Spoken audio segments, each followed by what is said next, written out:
İnanmazsınız yiyecek ekmek bulamadık. Yok, para yok, çalışan yok.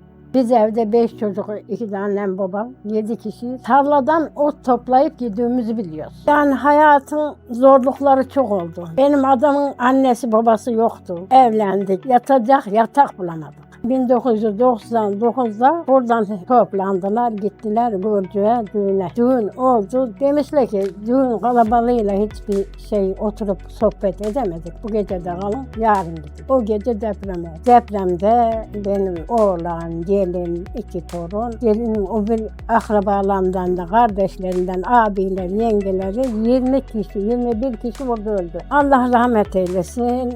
Ağlasan da, bağırsan da, çağırsan da geri gelmiyor kimse. Hak nasip eylese, görsem yüzünü.